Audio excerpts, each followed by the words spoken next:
Thus, the idea will be to ensure whether the data centers are locked or not into a particular operating system environment through their choice of virtualization. Common issues and challenges fraught with vertical SaaS lock-in includes but not limited to enterprise infrastructure built around vendor proprietary standards, SaaS applications built using vendor proprietary APIs, data in SaaS cloud products resides in proprietary database with no ability to export, and the vendor owns data rights necessary to operate SaaS solution, etc. Horizontal lock-in. Cloud service consumers face horizontal lock-in situations when vendors restrict them to freely replace a SaaS solution with a similar or competitive product offering. This situation can arise when a customer wishes to move to another SaaS solution but is hindered by obstacles or migration limitations put in place by their vendor.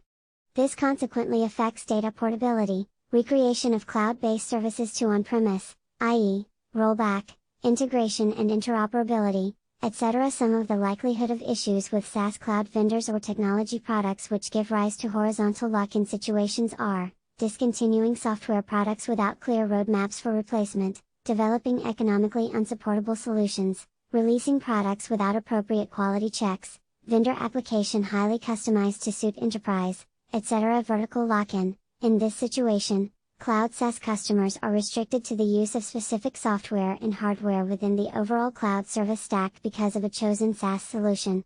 This implies also that the use of an operating system, database hardware vendor, and even any required implementation, or integration, partner during migration may be dictated by vendor. At the SaaS layer, vertical lock-in can be difficult to avoid since the choice and location of hardware at the cloud provider's data center is out of the cloud service customer's control. Thus, the idea will be to ensure whether the data centers are locked or not into a particular operating system environment through their choice of virtualization.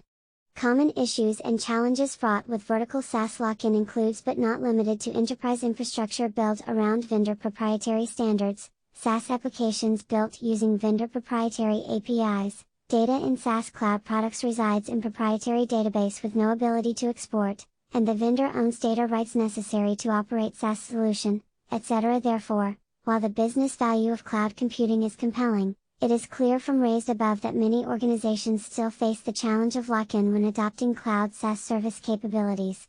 With regards to cloud adoption approaches in enterprises, for simplicity, in this section, we categorize cloud computing SaaS services into two broad titles, namely, 1. Horizontal SaaS offerings and, 2. Vertical, or sector-specific, SaaS offerings. Horizontal SaaS offerings are typically applicable to organizations across a range of business sectors, i.e., they are not specific to a business but can be found in almost any kind of organization. Some common horizontal SaaS applications are in the areas of email, customer relationship management, CRM, productivity, collaboration, analytics, etc. With the proven success and maturing of horizontal SaaS offerings, sector-specific SaaS offerings are emerging to include application in the areas of logistics and supply chain management, SCM, for example. Vertical SaaS offerings refer to specialized applications that will be used to support a focused business function or core processes that are found within that industry, for example, patient record management for hospitals, hotel management software, etc. Being that cloud SaaS solutions are strategically engineered to have control points, it makes difficult for customers to migrate away from their technology to competing solutions. Thus, it is important that customers review the SaaS lock-in discussed above, to determine cloud vendors and technologies that have the highest replacement or switching costs, and are most likely to create operational, financial, or legal issues. Organizations should also analyze SaaS offerings, i.e., vertical or horizontal, in terms of total cost of ownership, TCO/return of investment, ROI, against associated risks such as vendor lock-in, interoperability, portability, and security, including defining a clear strategy for both private and public implementations before adopting specific SaaS offerings.